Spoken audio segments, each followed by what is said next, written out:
en watu bargo Kenya ne pimayar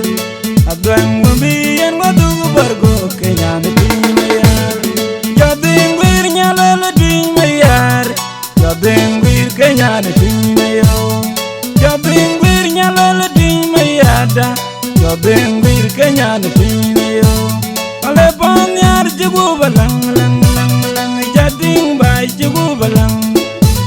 Alayu yik jugu balang lang lang lang Jading bay jugu balang Ayin kamalong gubane na jol Nyandin wad kadyak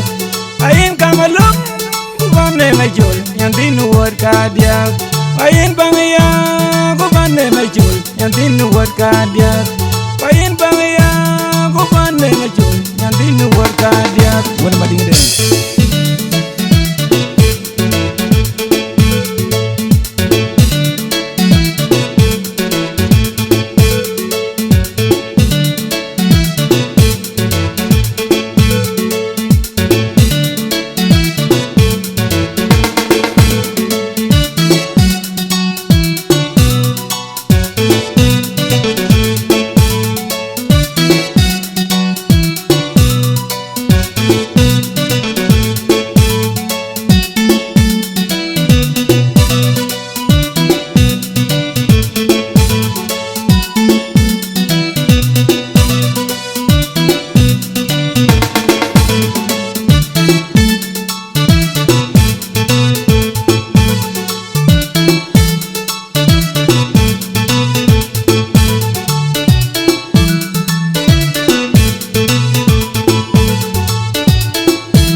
Kenya ne pimayar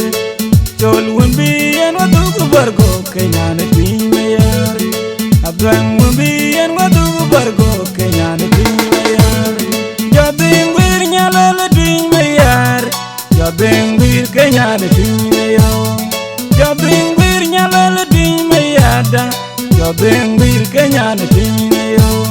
Ale pom yar jugu balang lang lang lang Jading bay jugu balang Alayu yik jugu balang lang lang lang Jading bay jugu balang Ayin kamalong gubane na jol Nyandin wad kadyak Ayin kamalong gubane na jol Nyandin wad kadyak Ayin bangaya gubane na jol Nyandin wad kadyak Ayin bangaya gubane na jol Nyandin wad kadyak Wana mading den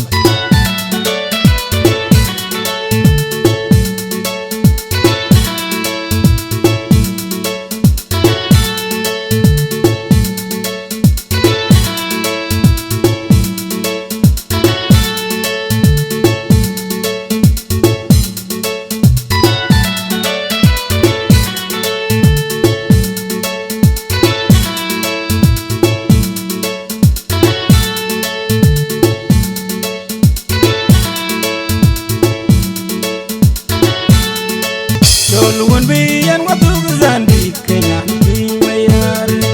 Jol wumbi en watu zandi Kenya ne pimayar Jol wumbi en watu bargo Kenya ne pimayar Abang wumbi en watu bargo Kenya ne pimayar Jabing wir nyalala pimayar Jabing wir Kenya ne pimayo Jabing wir nyalala pimayar Jabing wir Kenya ne pimayo Ale pom yar jugu balang lang lang lang Jading bay jugu balang Alayu yik jugu balang lang lang lang Jading bay jugu balang Ayin kamalong gubane na jol Nyandin wad kadyak Ayin kamalong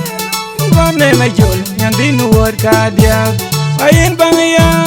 gubane na jol Nyandin wad kadyak Ayin bangaya gubane na jol Nyandin wad kadyak Wana mading den Usal dino konoring Panan wana mading den Makolog ring pain